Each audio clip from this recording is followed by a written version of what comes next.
Hey, ha! Welcome back to Jason Unleashed. What's going on, you guys? Hey, how's it going? Jason Carter here. Welcome to the show.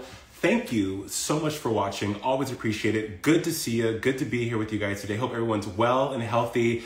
My show today is going to be very special because my guest is the executive producer and host of Culture Conversations, an illuminating new platform on Fox LA in Los Angeles that's bringing to light nuanced conversations about what's going on in the Black community across our country and the world. And my guest is Mimi Brown. She's incredible. And as a matter of fact, she just stepped into the room. Let's get her in and I'm gonna have her tell you all that is beautiful about Culture Conversations. Go live with Mimi Brown. Boom. Go. Me Brown. Hey. Mimi, hi. How you doing? I'm good. How are you? I am fantastic. Welcome to Jason Unleashed. It is so good to see you. And you look radiant as always. Gosh, this is my quarantine look. Sure, thank you.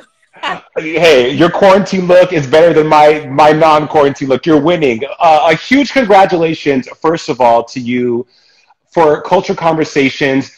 Wow. Saw your post on Instagram yesterday. Moved me to tears because here we are in the pandemic where slowed down and a lot has happened. A lot's happened on the health front. A lot has definitely happened to people of color. And for you to create something, a platform, a safe space, a conversation in the #2 market in the country for Black people, taking a risk at a place like Fox is incredible. So everyone watching, we congratulate you and kudos. It's magnificent, magnificent. Thank you, Jason. You know what? You hold a very special place in my heart, because you have seen my journey, from way back when to now, so just hearing that from you is so amazing. It hasn't been easy, right?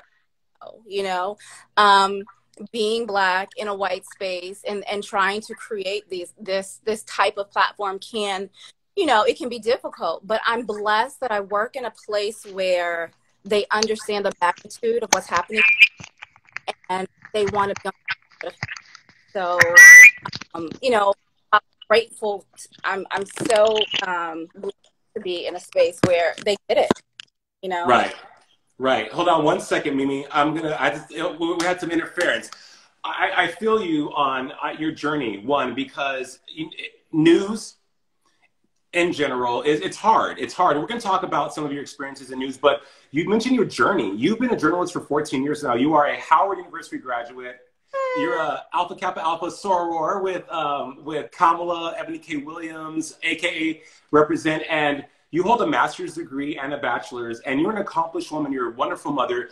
Take us through how you became Mimi Brown, you're a very sought after producer in the #2 market at Fox LA. How did you arrive there? And was this always the plan, or was there detours and surprises and things that came up that were like, let me try this path along the way? Yeah. Jason, this path of mine has had its winding roads, its hills, its ups and downs. There have been moments where, I just thought, okay, this isn't going to happen. And I need to give up, I'm just going to pack my bags and go back to Alaska. That's where I'm from. Alaska. I always laugh when you tell me you're from Alaska. I'm from New Mexico. I should shut up. But Alaska. Okay, continue. But you know what? I will say this. Okay, so let me take you back to the beginning. Right before graduation, I graduated from Howard. I'm like, okay, well, what am I going to do? I have family in LA, or I can go back to Alaska, but I've got to figure it out. So I think it may have been like 3 or 4 days after graduation, I received a phone call from one of my professors who had just been on a television show and needed someone to help her as an assistant in that capacity. And I was like, okay, sure. And this person happened to be Omarosa. And so I was like, the whole world is screaming your name right now. This can be an awesome opportunity for me. So I packed my bags literally like less than a week from graduating Howard, and I moved to LA. And I will say that, what I try and tell people is it's not about, who knows you. It's about, or you know who you know. It's about who knows you, you Sure. know? Because everything that has happened to me throughout my journey has just been from people that I've worked with and people who have seen the work that I've put in. So in working with her, I was able to meet a lot of people out on red carpets. I was able to meet a lot of executives in certain spaces. And what ended up happening was I met a reporter who worked for Us Weekly. And I just started chatting with her and I started talking to her. I'm like, you know, I think we were at the NAACP Awards. She was going through, you know, the gifting suites. And I'm like, okay, she's a journalist and she's, you know, going through this. Like, what, you know, talk to me about what you do, because I really want to know, like, you know, how all this comes together for you. And so she brought me into her office. Her name was Shirley Hepburn. She is still an amazing journalist today. And brought me into Us Weekly, gave me a job. I started doing red carpets. It was on the red carpet that I met someone at Fox, who I then said to him, hey, how do I get in at Fox? Like, you know, can you talk to me a little bit about what you do? And that's literally how it's happened for me. I talk to people, I ask them what they're doing. You know, luckily, people have been so receptive and they've brought me in. They've allowed me to learn from them. I think I was like 22, 23. I started at the same station as a production assistant, you know, where I was Yeah. handling scripts, you know. And, you know, and I remember in 2009 when Michael Jackson was killed, or not killed, when, you know, when he died, they laid off like 200 people. I was one of those individuals that was laid off. I decided to go back and get my master's. I came back. I worked, you know, at NBC out here for a little bit and KTLA. And then I got a call from a coworker who said, you know, Fox is hiring again. Do you want to come back? And because I worked there so young, they feel like family. Right. And so I ended up going back there and, you know, in a producer position. And then, you know, the rest has kind of just progressed from there. But it's been quite a journey because there were those moments where you didn't have a job, you get laid off. You don't know, you know what I mean? And again, it was someone called me and they were just like, hey, do you want to come back? So it's important to leave your mark where you are, so that others remember you and they want you to come back. And this whole story is so incredible, Mimi, because, you know, you leaving Alaska, you took a risk, right? Deciding to open up and talk to people and connect with people and network, essentially. And the word network is so like basic, but it's a very powerful thing. oh my God.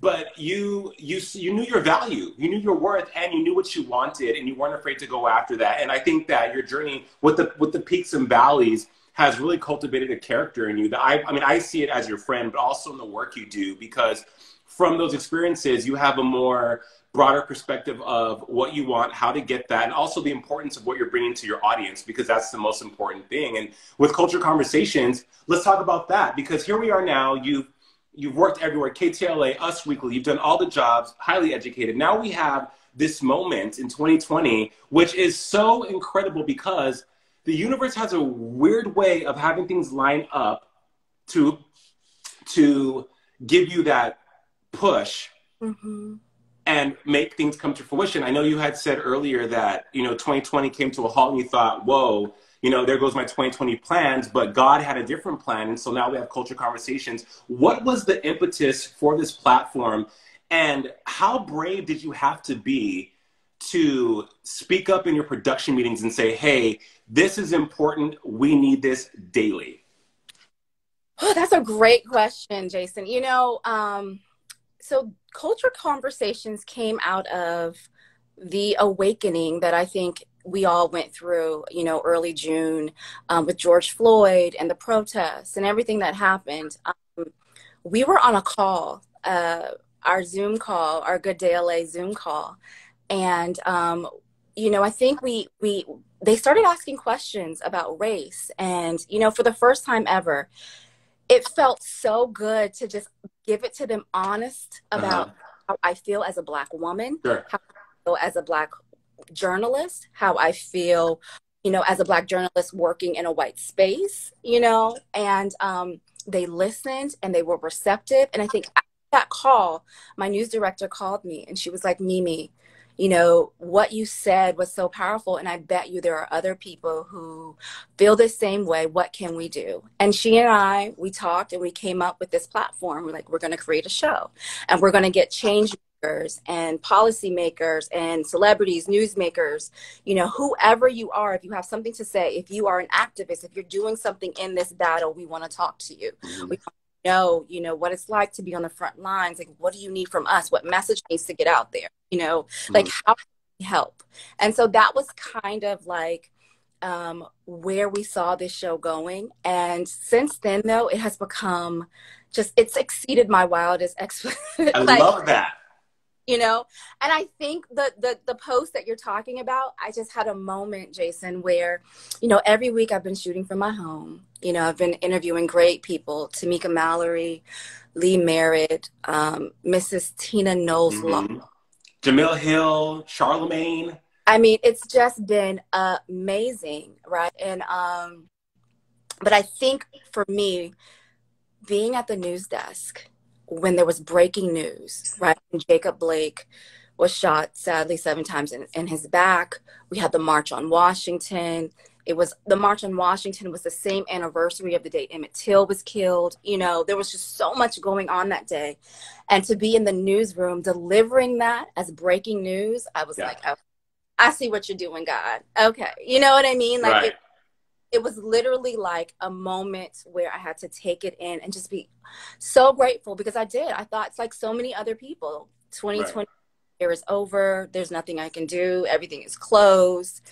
But God just keeps surprising me. And so here we are, about 3 months in, and it's just, you know, taking on a life of its own.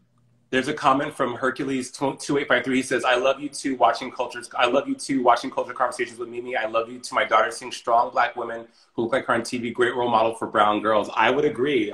You're a great role model for Black men. You're a great role model for anybody because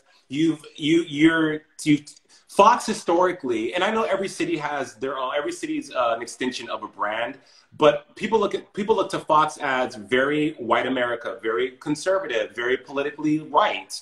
And to see something like Culture Conversations, you having those nuanced conversations with like Bishop T.D. Jakes, Tina Lawson, Jamil Hill, Charlemagne the God, Karen Civil, Nicole Bitchie, just it's awesome to be able to see that change is happening, even if it's minor in the big scope of things, because that minor change is huge in the big scope of things. So congratulations again to you. You have, as you said, you've been shooting from your home, and then the post you posted on Instagram yesterday, we see you sitting at the desk, and you say this is transparent. This is a transparent post, and what I loved about that is you weren't afraid to be vulnerable. A lot of people, as we know, social media is the highlight reel, right? I'm guilty. We're all guilty of it. And I see we're on social media right now doing this show. But that post yesterday, Mimi, for some reason was just like, it restored faith in me and what I do. And I think it restored faith in a lot of your followers because people lost hope in 2020. We've lost hope in 2020. We have absolutely come to the conclusion that this year is a dumpster fire. It's not salvageable. And now we have Culture Conversations as showing, no, it is salvageable. Do people slide into your DMs and celebrate you and reach out for advice on how to deal with being Black in 2020? Jason, listen, my DMs sometimes, especially after that post, have been on fire, which, you know, I was shocked at the response a little bit because being transparent on Instagram is the hardest thing in the world. Sure. You know, I sat on that post for like 3 days. Like I filmed the show last Friday, but just putting yourself out there and sharing, you know, I was like, well, listen, if I'm feeling like this, I know someone else is feeling like this. And I got so many, you know, comments and questions of people just asking me like how I did it and if I had any advice for them and, you know, what they should do. And, you know, and like I said, I think for me, it was a little bit of both, but being prepared, like I said, this was a bunch of, you know, prayer, patience, tears, you know, but I have to say preparation because you can be at the place at the right time, but if you are not prepared, when this opportunity hits you, then you will not be able to sustain it. You know what I mean? So for me, this is just a bunch of work that I put in just now, coming to fruition. And I have to address what you said earlier about this being a Fox station, because I had to tell them, I'm like, listen, this is a Fox station. So we may get some pushback on people Right. on because they see Fox. I said, Mm-hmm. but allow me, goes back to what I said about relationships, allow me to use those relationships, and people know me. They do know that I graduated Howard. They do know that hey, they do know that I am pro-Black. You know what I mean? But they Right. know they talk to me, they can trust me with the content. They can trust me with their feelings, and it's not going to be, exploited Right. Great point. or anything, and I think that too had to be a selling point for this show. Can't just put anybody in this seat and have them ask these same questions. It will not go over well. So that's a point that I had to make to management, which again, they fully supported and understood. So so on the freaking money about the business of the business. I think, a lot of audiences or people getting back to social media, they see the end result, the picture taken, the perfect capture of a situation that encapsulates, if you will, everything, but they don't know every step it takes to have something, as you said, come to fruition. The tears, the hours, the research, the mental and physical energy you have to expend just trying to sustain an idea. So thank you for touching on that, because a lot of people don't get the business of the business. You are this mogul, though, Mimi, in the making, because here we have you killing the game on TV in Los Angeles, beautiful Black woman, successful, but also in spoken word, the Becoming Dope podcast, connecting with other Black notables and Black luminaries there on how their journey is and how they too have become dope, which, one, I love the graphics, I love the conversations, I love the guests, and I'm loving this podcast. When are we getting more of the Becoming Dope podcast from Mimi Brown? it's such a great question, Jason. I will say this. My life has turned upside down. I bet. That happened, right? So now, I have a son, he's in second grade. So now I'm homeschooling, I'm shooting from home. I'm also now apparently a second grade teacher. You know what I mean? I'm a lighting person, I'm my sound engineer. You know what I mean? The only thing I don't do is edit my pieces. I send them into the station. So, Becoming Dope is so very important to me because, let me tell you the inspiration behind it. When I was, and I'm still, I still produce at Good Day LA, but when we were having, all these celebrities come and they were telling us about their newest movie on Netflix or their newest project, their newest single that was coming out, and it was amazing. It was dope, right? And, you're coming on the show and we're promoting it and we're telling the world how they need to watch it. What got me was, okay, this is amazing, but tell me how you got there. Right. Tell me what you did to get to this day, because, there are so many people along this journey who, like I said, want to give up.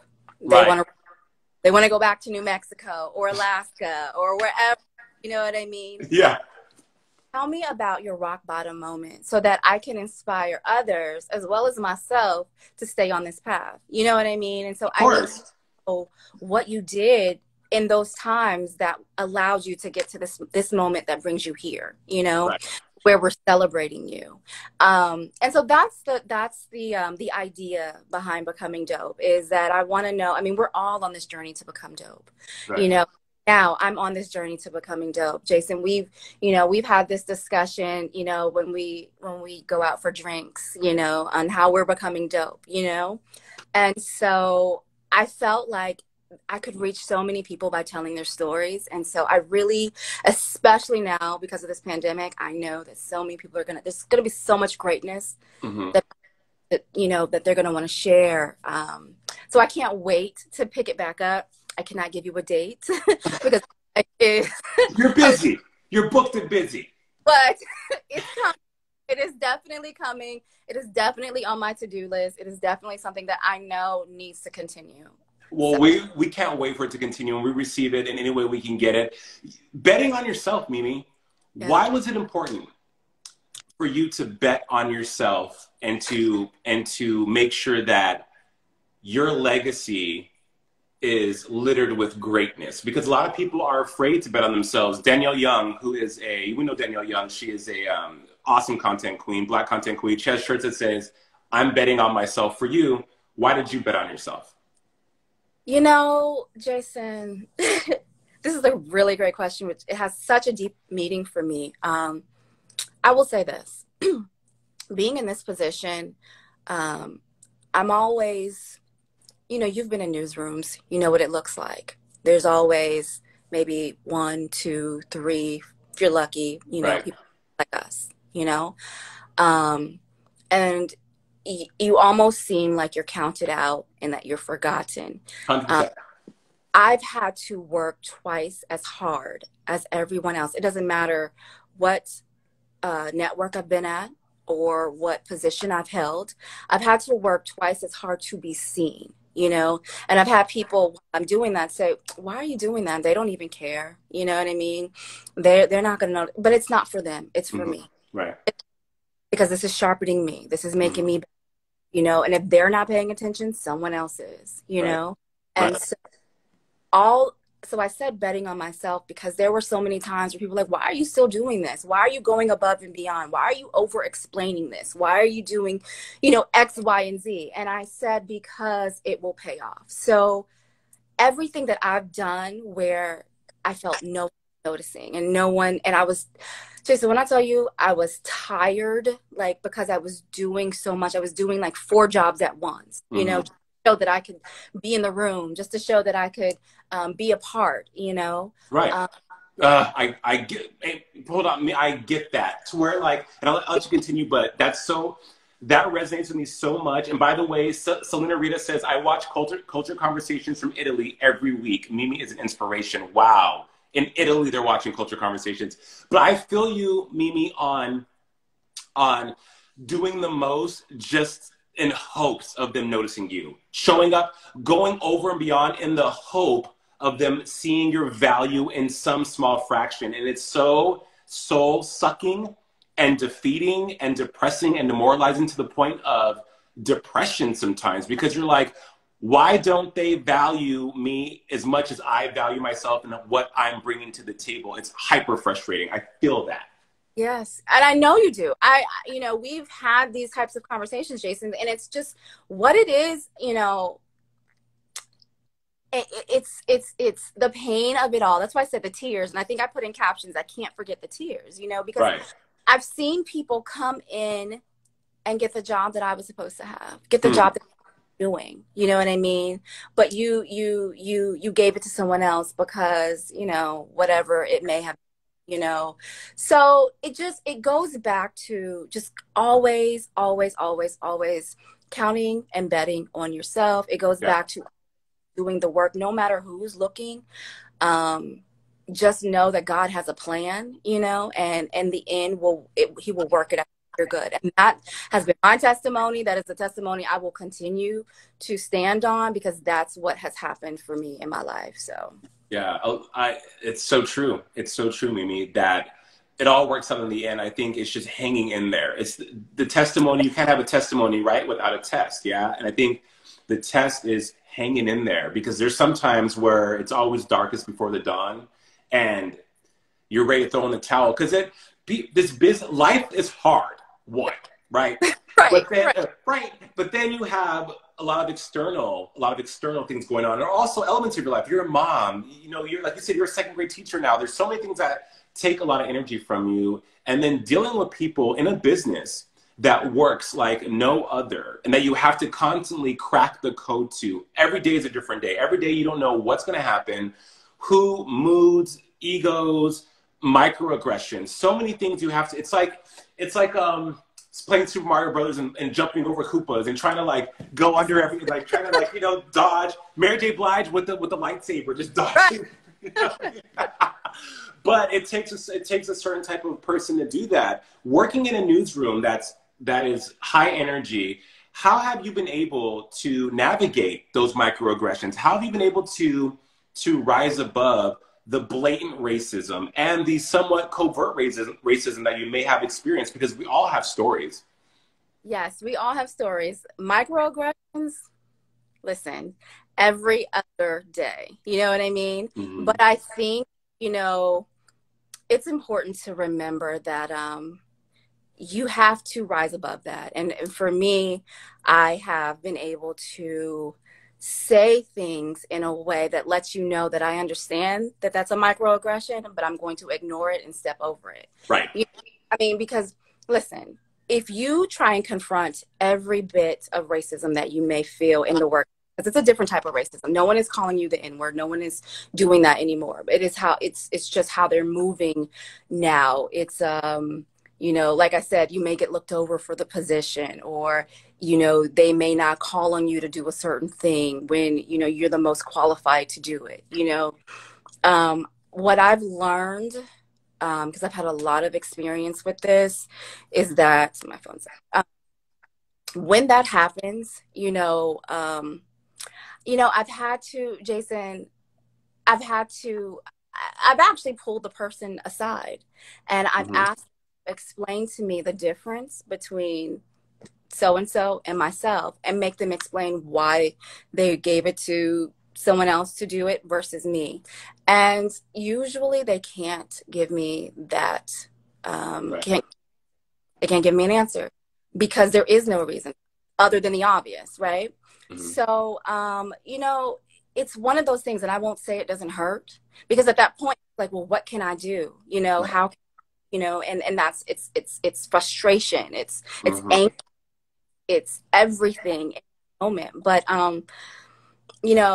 I will say that I've had many a day where I've had to perhaps even go over that person's head, because at some point you can't roll over anymore. You have to fight. If you know Right. that you can, you have to fight. Mm-hmm. And tiring, but I wouldn't be here right now if I hadn't stood up and if I hadn't fought in those moments when people overlooked me, Yeah. and but not because I wasn't qualified, just because, Of the color of your skin.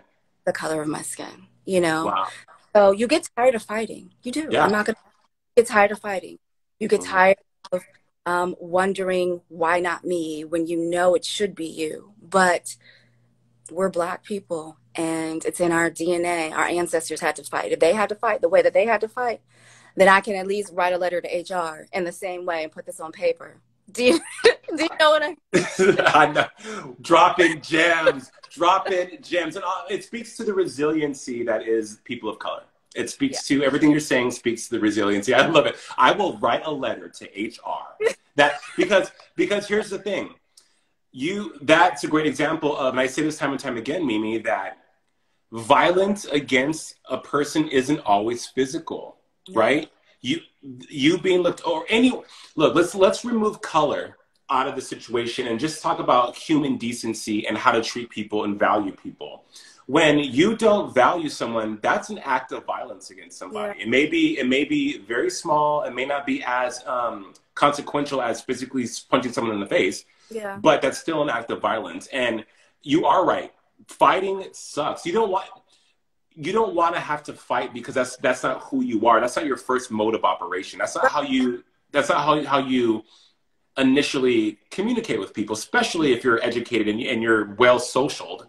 But I think now more than ever, people are apt to fight because, as you said, we are done rolling over. Just yesterday I was done rolling over. It's a daily thing. It's a daily thing, and I think it's okay to. What does Halle Berry say and X? I think it's the second X-Men movie where Nightcrawler says, "You're so angry," and she says, "You know what? Sometimes anger keeps you alive." Yes. And that spoke to me so deeply when I heard that in that movie, and I saw the movie again recently, and I thought, like, whoever wrote that gets it, right? They get it. So and you get it. So I'm glad you get it. But what we want to get, Mimi, Yes, Jason. is, as I said, you're this mogul. You're creating an empire. You're creating an empire, and I mean that in every sense of the word, mogul and empire.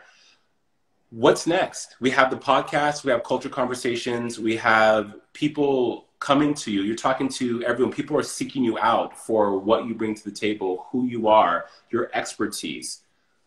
What's next for Mimi? Where do we go from here? That is a really great question. What is next?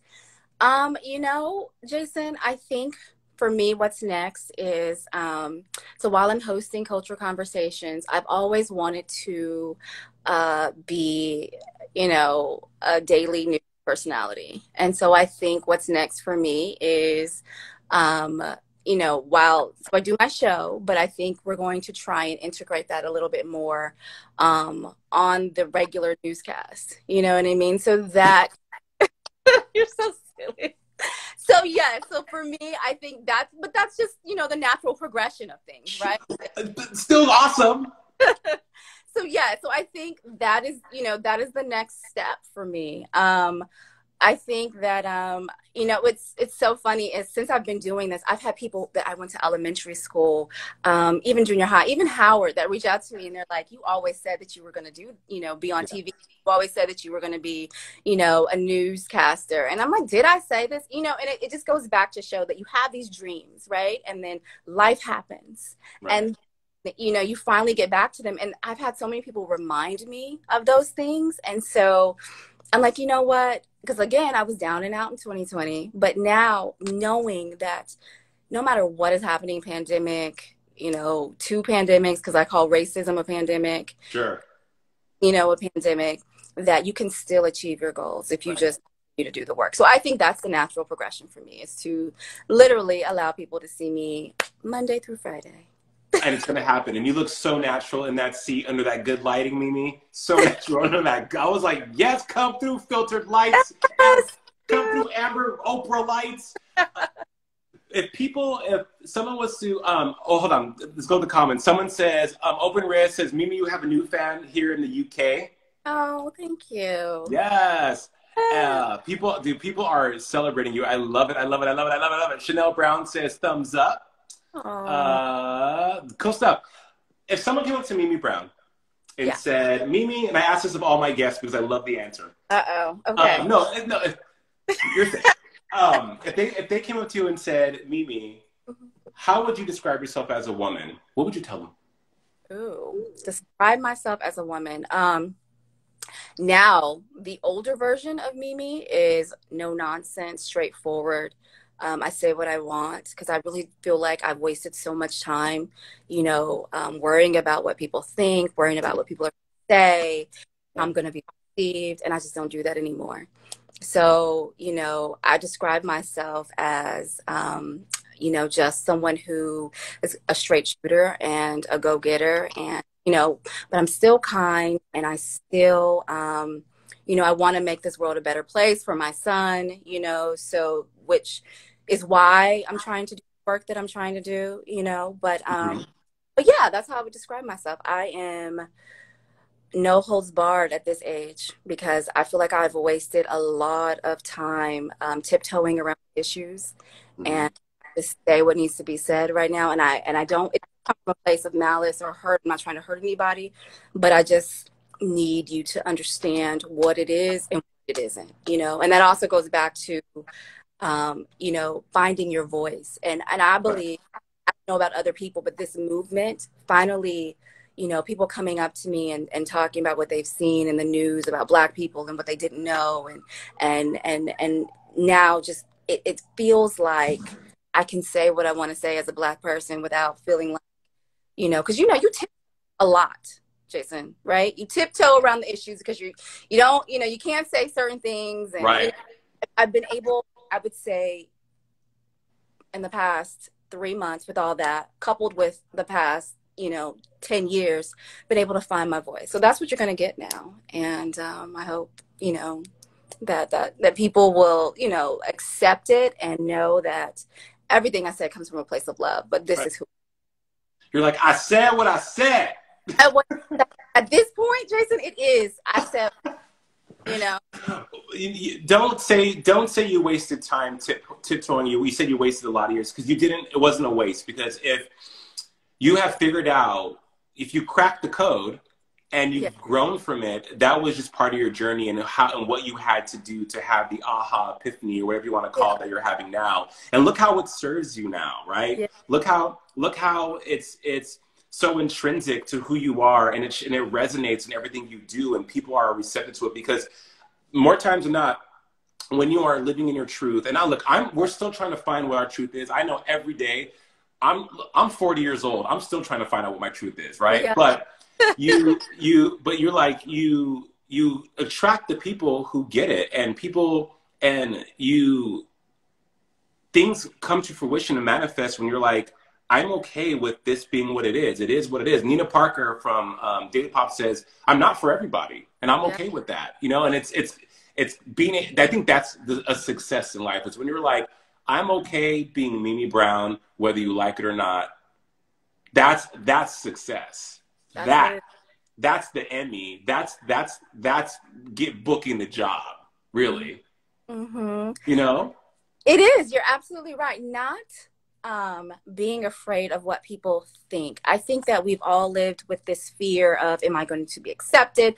Especially in a position like this, right? Where you have to put yourself out there and you have to talk to people and you have to interview people and you've got to create a product and then just let it go. Right. You know, there's a lot of like pressure in that. And, you know, just knowing that this is what I did, I gave it my all, you know what I mean? And being able to just let it go and not worry about what anyone's going to say, what they're going to think, or how they may critique you. You know what I mean? That's getting your power. And you can't be in this business if you can't do that, because you will be, you know what I mean? People will have you swing in this way and that way. You have to be able to know that you know that you know, as my mother would say.